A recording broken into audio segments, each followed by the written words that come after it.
Shalom Bapak Ibu Saudara sekalian yang kekasih di dalam nama Adonai Yeshua HaMashiach. Kembali berjumpa dengan saya Pendeta Yakub Sulistyo. Kali ini saya membuat video yang saya beri judul Agama Teroris. Video ini saya buat untuk menjawab beberapa pertanyaan dari orang yang menanyakan kepada saya bagaimana tanggapan saya mengenai Pak Saifuddin Ibrahim berkenaan dengan statement beliau agar Kementerian Agama diminta untuk merevisi 300 ayat Al-Quran yang berbau teroris karena menghalalkan orang untuk membunuh yang tidak seiman. Baik, ini jawaban saya untuk pertanyaan-pertanyaan yang ditujukan kepada saya. Statement saya tidak pernah berubah. Yang pertama, saya selalu menghimbau kalau sudah meninggalkan agama lama dan menganut agama yang diyakininya lebih baik, sebaiknya tidak usah membahas agama lamanya.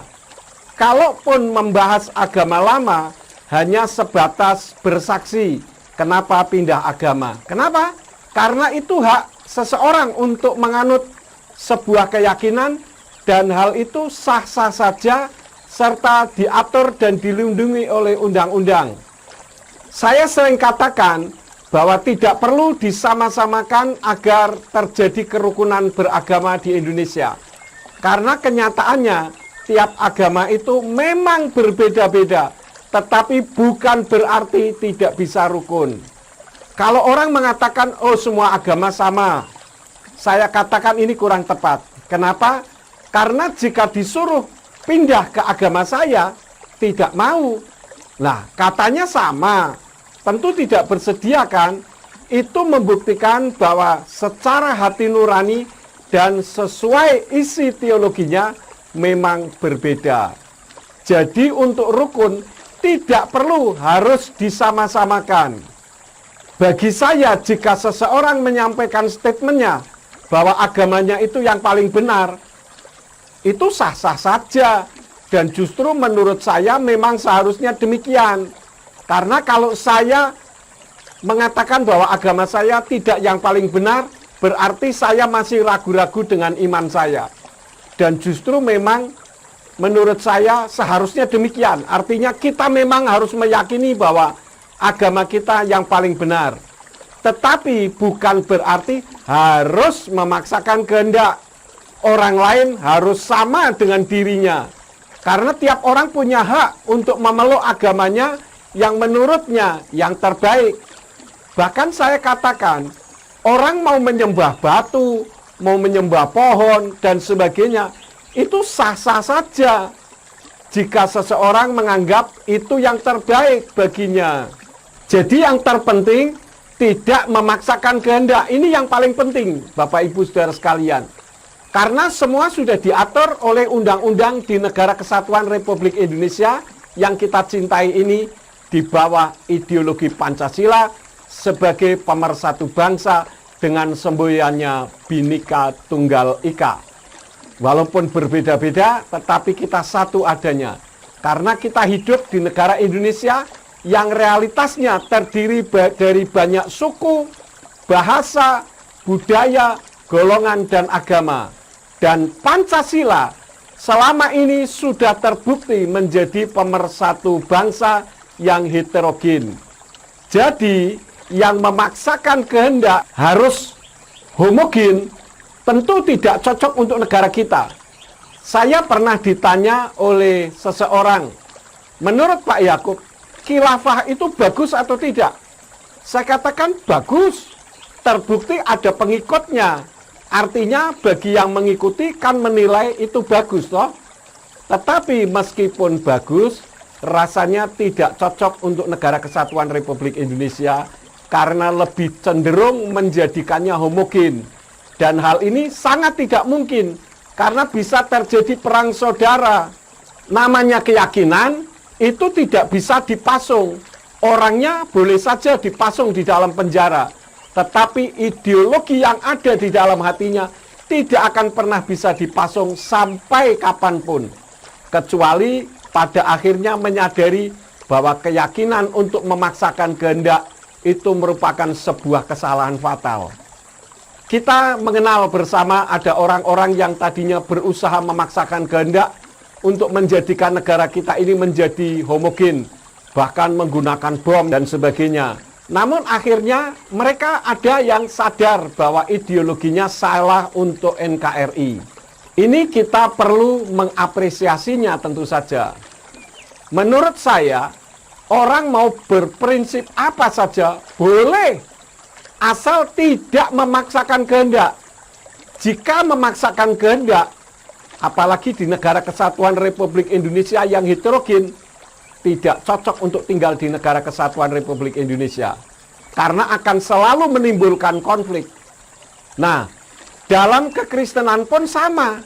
Saya juga tersingkir karena disingkirkan akibat saya tidak sama dengan Kristen pada umumnya. Karena saya tidak memakai nama Allah. Bahkan dengan keji saya dikeluarkan dari pastori pun pada malam hari. Tidak cukup dengan itu. Saya pun difitnahkan yang tidak-tidak. Saya dianggap atau difitnah mengadu domba Islam karena membuang Allah. Dan saya katakan, saya tidak membuang Allah, namun saya kembalikan kepada umat Islam. Karena umat Islamlah yang memiliki Allah karena ada di dalam kitab suci Al-Quran. Dan umat Islam, ketika saya beri penjelasan karena saya difitnah dan saya harus dipanggil oleh beberapa kiai, saya memberikan penjelasan dan mereka bisa menerima. Memang Kristen Arab pakai nama Allah lebih dulu daripada orang Islam di Indonesia. Namun di sana sebagai sebutan itu pun disebabkan karena saat menerjemahkan ada di bawah penekanan otoritas yang berkuasa saat itu. Dan sekarang perlu Bapak Ibu Saudara sekalian ketahui, Kristen Arab sedang terjadi restorasi juga. Dan perlu kita ingat bahwa Kristen Arab juga mengenal Yahweh dengan nama Yahweh. Kenapa? Karena huruf Arab tidak mengenal vokal E. Saya disingkirkan, juga difitnahkan karena korupsi uang gereja. Padahal saya bukan bendahara gereja dan saya tidak pernah tahu keuangan gereja. Karena sudah ada yang memegang dan mengaturnya. Banyaklah fitnahan-fitnahan yang ditujukan kepada saya, dan saya dibenturkan ke berbagai institusi. Dan saya sempat disidik polisi juga pada saat itu. Itu sekitar tahun 2001. Namun karena tidak terbukti, ya saya tidak dipermasalahkan oleh kepolisian. Saya pun sempat dimiskinkan. Namun Tuhan dan kebenaran membela saya. Kristullah atau Kristen penyembah Allah membuang saya. Namun justru umat Islam yang mendukung saya. Contohnya ketika saya membentuk gereja, justru orang Islamlah yang tanda tangan menyetujui berdirinya sebuah gedung gereja yang saya gembalakan.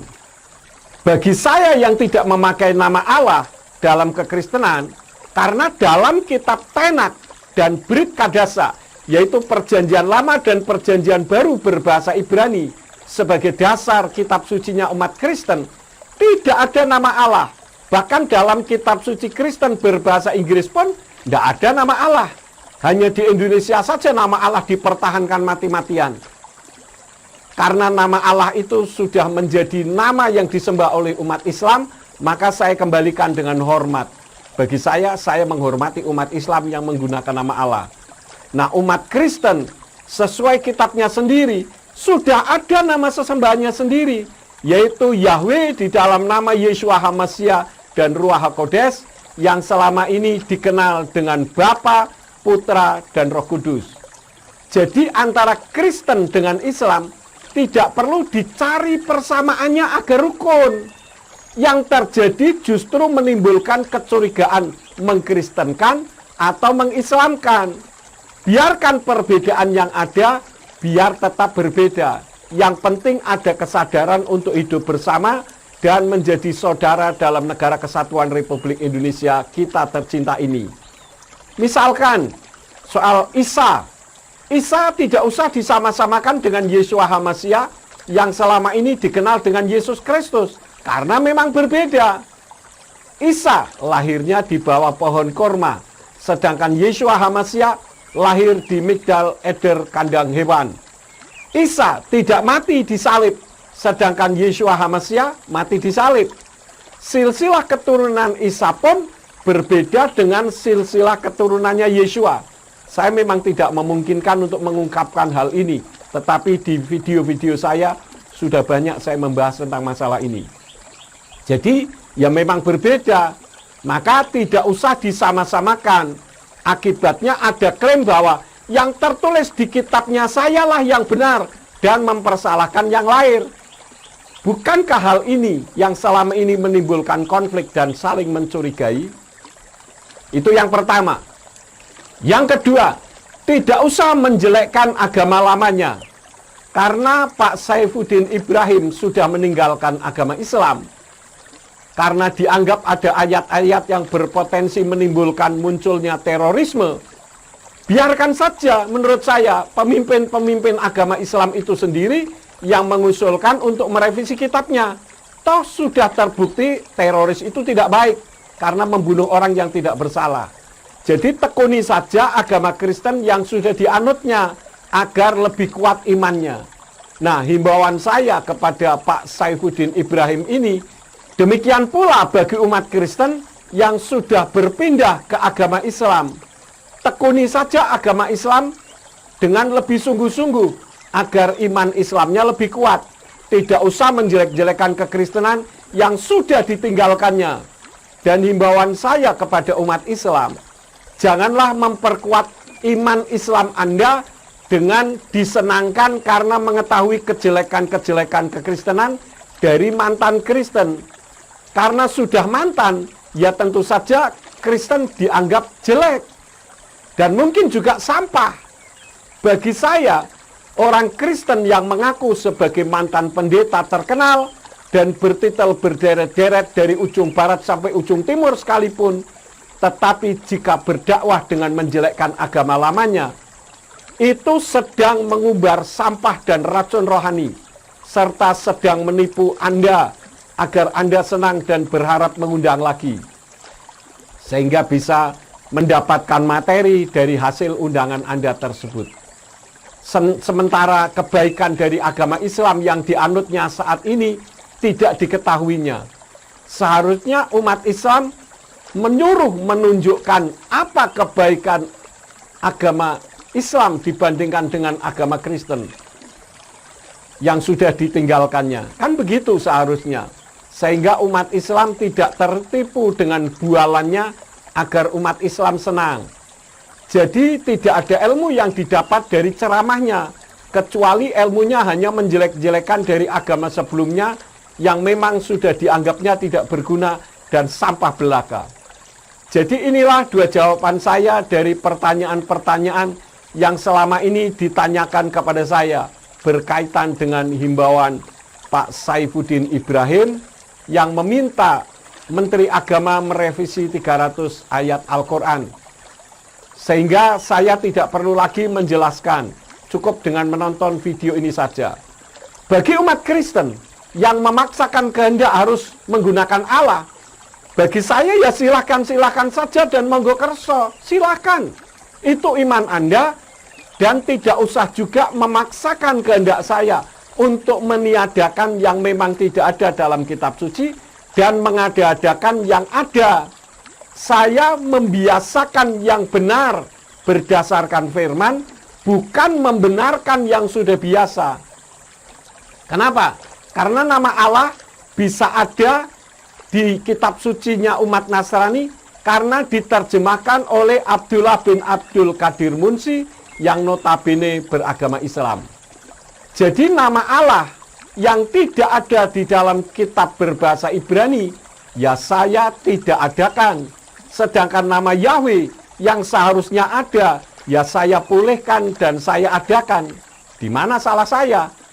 Bukankah nama diri tidak bisa berubah sampai kapanpun? Siapa yang memiliki otoritas meniadakan nama Yahweh yang di dalam kitab berbahasa Ibrani tertulis 6.800 kali lebih dalam kekristenan dan diubah menjadi Allah? Bisakah Anda menjawab di dalam kekristenan? Apakah orang Yahudi, orang Yahudi tidak lebih hebat daripada Yahweh sehingga punya otoritas untuk mengubah Talmud misalkan, atau Kristen Arab. Semua tidak punya otoritas. Jadi yang tidak ada jangan diada-adakan, yang ada jangan ditiadakan. Demikian pernyataan saya. Terima kasih sudah menonton sampai akhir. Silakan komen yang sopan dan like serta share jika dirasa video ini bermanfaat bagi orang lain. Terima kasih. Bapa Yahweh di dalam nama Yeshua HaMashiach dan Ruach HaKodes menyertai dan memberkati kita semua. Jangan mau dipecah belah antek-antek asing sehingga menimbulkan chaos yang menyebabkan rusaknya negara kita dan sumber daya alam yang akhirnya dijarah asing lagi. Jayalah NKRI dengan Pancasila sebagai ideologi bangsa kita demi kesatuan kita semua dalam perbedaan yang ada. NKRI harga mati. Amin.